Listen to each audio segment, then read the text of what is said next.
You can start it off. Well, what we got with the first one again? The importance of choosing friends. It's this for me personally. It's a tough one for me because growing up, I never really had I had a small bond of people where we hung out a lot. You know, as we get older, we all move on. We all, you know, I had kids at an early age, so my childhood didn't last so long with my friends from where I lived at the point in time. You know, as I got older, had kids, and then you got older. Yeah. You had kids younger than me. No, I didn't. No, I'm just playing. How old were you when your son was born? 19. Okay, so I was 18. Yeah, you still beat me. Yeah, you still beat me. But that's why, and that's what I want to ask you about, Jamel, because you know I always admire. Yeah, no, listen, because this is still a learning process for me. Yeah, you know, I always admire the fact that you know you kept tight with a handful of people that you keep in touch with from elementary school. Yeah. I can't count one person. I maybe just one person, and that's Arthur Ray. Yeah. Shout out to Arthur, and you know it's tough because I had a series of friends, tight and close friends, and growing up we all separated, and we've come back together through you know certain circumstances where it was either unpleasant or something big that's happened, like a big event or something like that. So that's why I want to ask you, Jamel. You still stay in touch with your friends from elementary school? Yeah. And junior high school and so on and so forth, right? Yeah. You guys have a great communication and understanding of one another and keep tight. What do y'all do to stay tight? What's the key ingredient to keep a tight, close friendship? Because I'm still trying to learn that. Like, you know, when I see my guy, it's like, yo, we never left. Yeah. You know, but we still touch base. But at the same time, it was like, damn, I wish I could have been there more. I think because life gets involved. I think that for me, at least, you being a part of that circle too. I mean, it was, you know, I think personally it's luck to a certain extent that we kind of came up during the time where I always say that our generation is kind of like the last of the Mohicans. Meaning we are the last ones that got our asses kicked more than there were more of us that got our asses kicked growing up than that didn't. You understand? Like now there's more kids not getting their ass kicked before it became illegal. Well, it ain't illegal. It's just you got you know you got to do within certain you know you got to do within a certain realm, right? Behind closed doors, no one can hear you. Yeah. Not incriminate. Yeah. But I think that I just kind of got lucky, man. Like. I got a good group of guys around me. The thing that I love the most about our circle, you know, and I like, you know, I like saying keeping your circle. When I say keep your circle tight, it doesn't necessarily mean the number of people. Some people look at it like that, but you know, there is no number two. Exactly. If you got 20 quality people around you, then that's a great thing. If you got 20 people around you, but only 5 are quality, other 15 is shit, now you got a problem. Right. If you got 3 people in your circle and 2 of them is shit, you got a problem. Right. So, to me, it's quality. I've always prided myself in having people around me that weren't afraid to tell me I was bugging the fuck out. Or wasn't afraid to tell me you might want to chill. Right. Or wasn't afraid to tell me I don't think you're doing the right fucking thing right now. I think that's what has kind of kept me well-rounded as a person. You know what I'm saying? You had kids at a young age too, you know, and well, that was. How do you like manage your personal life and keep the same friends growing? Because I tried. The funny part is that, and I can tell you this, when it was a struggle having kids so early because, you know. The young mind wants to do what the young mind wants to do. Right. No matter what the circumstances are. Yeah. And I'll be straightforward with you. For a long time, I would say for a few years, I was kind of living a double life. Like I wanted to still be young and have fun, but I always made sure the kids were taken care of as well. Right. That didn't necessarily that wasn't the best for my relationship with their mother, to be straightforward with you, but that's just what it was. That's what happened, and you gotta be man enough to fess up to that shit. Right. But to answer your question, not to get off the topic, there was a certain period of time where I didn't see my crew as much as I once did, because I was one of the first ones to have kids out of all of us. Yeah. You know what I'm saying? So I kind of ran and ripped and did wild shit that we won't be discussing on this show. No. With your brother Steve Davis, Steve Carrasco, Ralph, Rosie, tons of fucking people. I could keep going on and on and on. Yeah. But those are just some off the top of my head. You can make a phone call right now if you're in need of help. Yeah, but that's what I was gonna say was it was more so. Our guest just arrived. You bringing food? Close the door, man. You're killing it. You're killing the vibe. What we got, bro? Have a seat over there in the corner. You block? No. What? You killing the vibe. Have a seat. Have a seat till we call you. You're bugging. This girl. What we got? So it was I kind of had to distance myself, and I didn't purposely do it. It was just like, I remember the transition happening. It seemed slow at the time. Now it seems fast in hindsight, being 2020. Where I got up one day and I'm like, yo, I got to chill the fuck out. Because I'm burning the candle at both ends. Yeah. I'm working, hanging out all night, coming home, not sleeping. I was just having this conversation with Mr. Perez today. And I was like, I gotta chill. And then all of a sudden, I remember having these conversations with a couple of guys in the circle. Once they had kids and started living a family life years after. And they were like, yo, man, like, we kind of looked at you funny for a little bit, because we were like, yo, fuck Jamel, do he think he's too good to hang out with us? Right. And at that time, they didn't understand that I was simply doing what I had to do because of certain decisions that I made that had me in a position where I was a dad at 18, 19, 20 years old, and I had to make decisions that they didn't necessarily have to make. Yeah, so exactly. So years down the line, I remember in our late 20s having these conversations where guys are like, yo, now I get it. I understand why you had to do certain things. So that's what kind of kept the circle together. I was kind of the first one to take the lead. And then everybody else, like your brother was one of the last ones. Roosevelt was one of the last ones because they had kids younger. You took the lead, right? So what did you do? You said, yo, let me hit up, touch base with everyone, see what's good. It kind of happened naturally. You know what I'm saying? Like, it kind of happened naturally because you didn't force your way back in. Like, yo, what's good? It was always just kind of including everyone in whatever was going on. Yeah. Like when Sierra be 18 this year. 2 weeks. Samaya 2 weeks. Samaya be 19 in January.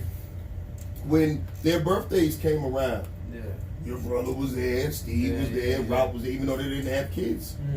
You know what I'm saying? Whenever I had game night at my house, when the kids were younger and I was still with their mom, everybody was still around. My kids look at everybody in our circle like their uncles. You know what I'm saying? Y'all always kept in touch base with each other, regardless of who was going through what or whatever. Yeah. So everyone had to put forth effort into keeping everything tight. Yeah, but I just think that we were lucky, man, and fortunate to have the group of guys around us that we did, because everybody is the genuine guy. There's nobody in our circle that I can sit back and look at and be like, this motherfucker's a deadbeat dad.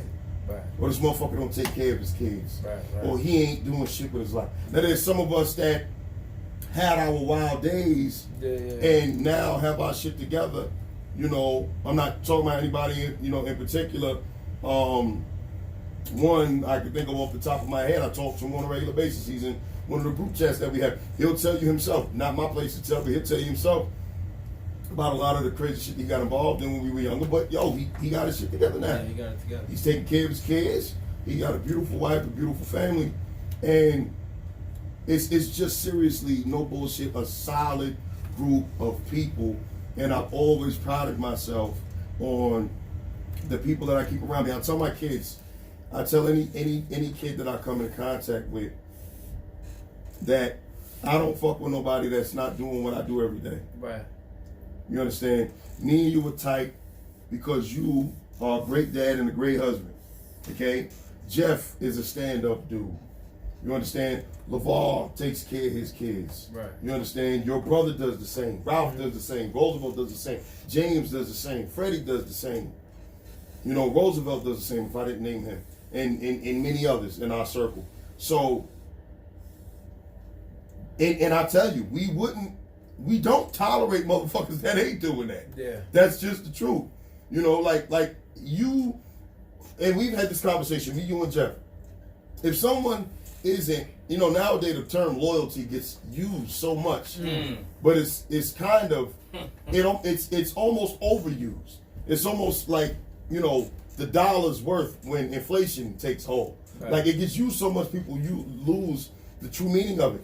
And everybody's screaming loyalty, but I know people who scream loyalty who ain't taking care of their fucking kids. To me, that's the truest sense of loyalty. So I can't have nobody in my circle Right. who ain't even loyal to lives that they help create. Right. If you're not loyal, sorry, I'm under the weather, y'all. Yeah. If you're not loyal to somebody that has, or people that have your DNA and blood flowing through their veins, Right. the fuck can you offer me as a friend? Right. Sometimes you get more loyal friends than there is family. At certain times. Right. At certain times. Sometimes you'll have family that some of And those. the circle doesn't necessarily have to be just friends. Like you can have family involved as well, but sometimes family is not even involved in the circle. Sometimes you get more of a chemistry and camaraderie with just friends, and that's what keeps a strong relationship because you're not so attached to someone that has the same similarities. Well, I think almost kind of like with family, it's kind of a double-edged sword at times. You just I know that was an evil ass laugh, and he laughing about the shit we were talking about before the show started. But I ain't even getting into that right now because that's the shit we will have to do a show when we drinking. Nope. Oh, no way.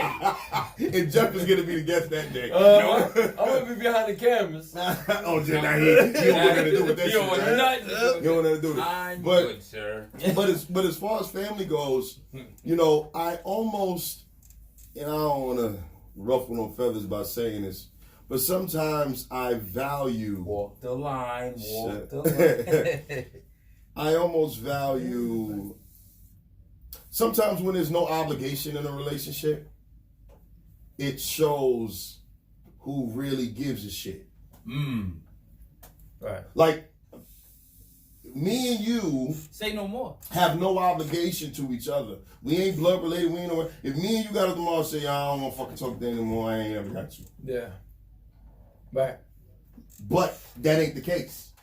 And To me, it's almost like you can't even be mad at each other. exactly. It's like, But all right. but the bond that takes place between two people that literally don't have to fuck with each other, but still chooses to me that shit mean the world. That's strong. You know what I'm saying? That's strong Because again. it's like, yo, we family. I gotta see this motherfucker. Yeah, on Thanksgiving. yeah. I You gotta see gotta this deal with motherfucker on it. Christmas. Yo. I gotta see this motherfucker when somebody died. It's a certain feeling. You know what I'm have saying? for someone So that's it's like, yo, You everybody almost that feel like damn. yeah. So that's what I mean when I say, like, you know, your circle, My mother you gotta used be to tell careful me with, all like, the yo, time, there's like family members that I don't fuck with because they're rotten. You understand? And I don't believe in allowing titles to dictate my tolerance for someone's bullshit. Right. I don't stand for that. Mother, father, sister, brother, I'll give you a little more leeway, but the minute that I feel like you're poisonous to whatever my situation is, you gotta fucking go. You gotta go. I teach my kids the same thing. I don't believe in that whole, like, you know, and this kind of contradicts a lot of the old school Doesn't matter who you are, sayings with the Bible and religion and honor thy mother and thy father. But I tell you, Dick Gregory, who, you know, may have been a little off in his old age, but No, he wasn't. even when he was younger, you know, when he was still of sound mind and body, he used to always say, and I've seen him say, it's one of my dad's favorite quotes. You know, the Bible says, honor thy mother and thy father, and his comeback was always, yeah, when they're fucking honorable. You understand? It takes respect to get respect. My children respect me because I get up and I bust my ass every day to take care of them. When they come home, they turn that light switch on, the lights come on. Because dad out here hustling. They go in that refrigerator and open that door. Her little skinny ass over here eating because I brought that shit.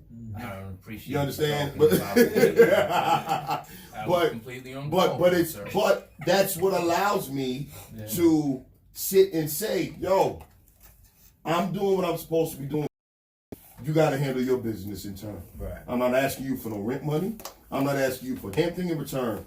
Just do the best that you could possibly do to be the best that you could be. So one day you don't need me. Right. You understand? So as far as circles go, but all of that plays a part. Like everyone has to do their part, right? Yeah, everyone has to do their part, and absolutely. I don't think it because you know it's tough. I didn't grow up alongside with F. Yeah. You know, my grandmother raised me. She was like my mom. I was hanging out across the street, hanging out with the fellas. Yeah. You know, it's a two-way street, I believe. It shouldn't be, yo, let me see what's good. Let me see what's good. The next day it passed. Let me see what's good, what's going on. Let me see what's good. Let me hit up this. Seconds? For what? For the 20-minute mark. And, no, we want 30. We want 30. 30? Yeah, Okay, because we only got 2 times. All right, then. Right? Sorry. Sorry, then. No, you good. It should come natural to someone to be like, yo, let me call my guy and see how he's doing. Yeah, of course. You know, that's the way it should be, and it's hard to find, to me, a loyal group of guys to lean back on. Yeah. You know, because that's not. I think it makes it more. This is why I say, and it's kind of like it all keeps going back to the same linchpin, so to speak. Right. Not linchpin. It got to. Well, yeah. Maybe I'm using the wrong word. The same common denominator, I'll say. That works. It all has to be of people of like mind. Right. You understand? Like, we have several things in common. We're fathers that love our kids and are fully invested in them. And one time I was a husband, I ain't no more, you are. And we love to work out. And we're just genuinely good guys. We got the same drive. Exactly. Right. So our goals at the end of the day are to produce young men and women who are going to be productive citizens in society. And that's what keeps our bond like this. Right. That's why my bond with Ralph and Dave and whoever, even some of them that live out of state, is all the same. You understand? We got Janelle Mead? Yes. Yeah, she said Daryl and I moved to ATL, but Jamel stuck with us for life. Distance ain't shit. She said, and we ain't family. Word, exactly. That's just big shout out to Daryl, my man Daryl. Yo, Daryl, one of the funniest dudes you ever meet. And his wife is funny. She crazy, but in a good way. What's going on, Janelle? Yeah. But yo, yes, it's the same thing. Exactly. And yo, I met them coaching their son in football 10, 11 years ago. Wow. Ended up training Janelle for a little bit. Her husband came and worked out at the gym with us, but actually before you even got down with us years ago. Yeah. So, once again, when you come in contact with good people, yo, that's just a common bond. You understand? Like, they want the same thing for their kids and their concerned parents. Yeah. The same way I am, the same way you are, the same way Jeff is. That's a common link. Well, that's the goal. For the greater good. So, to answer your question, it makes it easy to keep in contact with people who all got the same goal. Right. See, a lot of times we try to force shit where it don't fit. Right. Okay? And I've had to, and this is not shitting on nobody. Believe me when I tell you, I don't believe I'm any better than anyone else as an individual. You know, I don't look down on nobody. I may be a better parent than some people, but I don't look down on nobody. You know, there are people who I don't, shut up, Jeff. There are people who I don't deal with on a day-to-day basis any longer because we no longer have certain things in common. You understand? If if your Even goal if you is don't have anything in common. yeah, but think about it. The relationship is neutral. Like, yo, the chemistry is still there. But Danny, there can be no chemistry. Like, yo, there's a saying: you hang out with 4 bums, you'll be the 5th. You hang out with 4 successful people, you'll be the 5th. Right. I've never heard that saying, but that's very true. It could go either way. Mm-hmm. So what do you and I have in common with somebody that, let's say, we used to be cool with back in school, but all they goals is buying the latest pair of Jordans, going out every fucking weekend, getting drunk and high. What do we have in common? Why are we wasting our time talking to them? Now, there's nothing wrong with that. Yeah. But their circle is going to be people who are doing that. The same things. They not trying to come to the gym with us. Right. And I'm not trying to go blow $400 on Saturday night. Right. Buying drinks for some bros I ain't going to ever fucking see again. Got it. You understand? Right. So, that's my point is, sometimes we try to fit things where we try to stick shit where they don't fit. We trying to stick a round pole in a square peg. Then he said, I just ain't got it. You know what I'm saying? ain't gonna happen. I said that recently. I said, that's just the way it go, man. I tell people all the time, I see people, whether it's I'm out food shopping or whatever, and I'm dealing with people, and I see people, and they'll be like, yo, I ain't seen you in a minute. I'm like, yo, if you don't work where I work, right. If you ain't picking up and dropping your kids off where I pick up and drop my kids off, or if your ass ain't at the gym, you're not going to see me. Because I ain't doing shit else. You know what I'm saying? Like, I keep life simple. You do the same. Yeah. What about me? Like, what about if a friend wants to meet in the middle? An old friend's like, yo, let's go out. Let's meet. That's cool. Oh, okay. That's not a problem. Yeah. But the point is that if you're not bond, a real exactly, like, okay. How can listen? They ain't but 24 hours in a day. You're supposed to sleep 8 of those. You got 16 hours left. Okay? You're working the other 8, maybe 10. You're supposed to sleep 8 hours? Supposed to. I ain't done that shit since I was a baby. Yeah. You alive. But I understand what you're saying. But no bullshit. But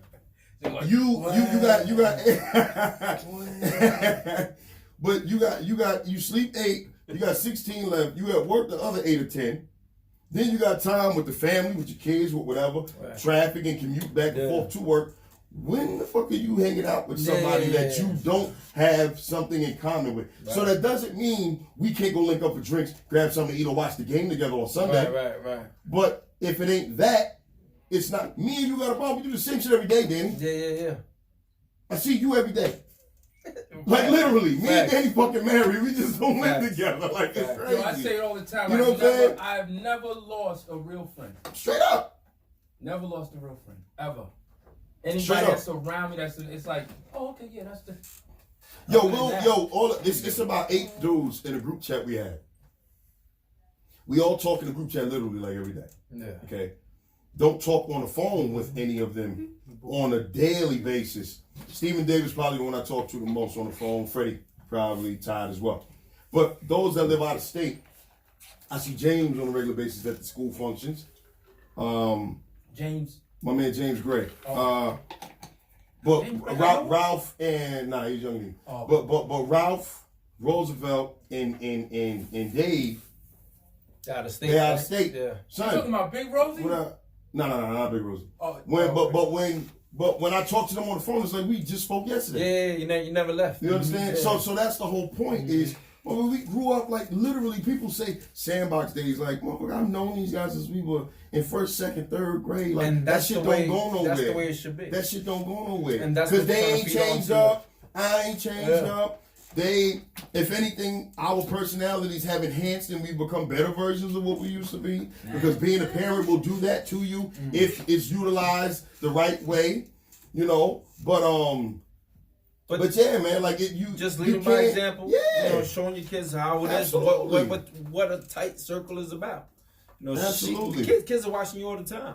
Absolutely. But another one in the circle, my man Ariel Durant. Big shouts to Ariel. Ariel doesn't have any kids of his own. He's with a beautiful woman that he met years ago. She has, I think, 2 or 3 daughters. So he's like, he's stepdad to them. Damn, they like their dad. But another one that I'm super close with. We have more correspondence via text or on social media. Me and him in the same 2nd grade class. Wow. I've known this man for 30-something fucking years. Wow. One of the most hardworking genuine guys I've ever met in my life. He, along with... Oh, he's in state too? Yeah, Okay. He played football with us. You know him. You know him if you was to see him. He played ball with me and your brother growing up. Dave That sounds familiar to me too. Yeah, but yo, he's the one. I'll tell you something else. One thing I take pride in the circle of guys that I keep close to me is very few, if any, people you will find that have anything bad to say about these guys individually. You understand? Like, I don't know nobody that got anything bad to say about you. Because you stay to yourself, you handle your fucking business. Right. You know what I'm saying? Shit. You, Ralph, Steve Davis, like, I've known literally Ralph, Steve Davis, Roosevelt, Freddie we met later on in elementary school, junior high school, playing There's a handful, football. motherfuckers. I remember growing up watching all y'all staying tight from high school. Exactly. Till So, today. like, yo, I'm talking, like, Ralph Rosie, and Steve talking about Big Ralph? Davis. Yeah. Ralph Rosie, Steve Davis, Ralph, I've Big Ralph. literally known them since we were 5 years old. Wow. And I'm 36. It's 31 fucking years I've known these guys. Wow. I don't know anybody that has anything negative to say about them. Right. It maybe personally, we're like, yeah, you know, one personality might rub me the wrong way, but they can't say nothing bad about these dudes. Like, well, you know, he's a personally, dirty motherfucker. You know what I'm saying? Nah. What's someone else's opinion on someone that you know is Exactly. You know what I'm saying? Doesn't So matter. that's the thing. Like, I don't surround myself with people who have anything bad or are just generally negative people. Right. You know what I'm saying? And the funny part is, we all have our spats too. Like, there's times where we have heated arguments and we ain't agreeing on certain shit. Me and Ralph done had it out. You know, Steve is not too confrontational. Steve Carrasco is very fucking confrontational. He always got some crazy shit to say. But it's like, yo, we all got different personalities, man. But all in all, we're all genuinely good guys that do what we're supposed to do and handle our business. So it makes it, you know, a whole lot easier to stay in contact. Yeah. And that's good. And nobody kind of gets lost in the sauce. Brotherhood. Yeah. Because we all got the same thing to talk about. Yo, how the kids, how the family. Now you could keep a female in that bond too, right?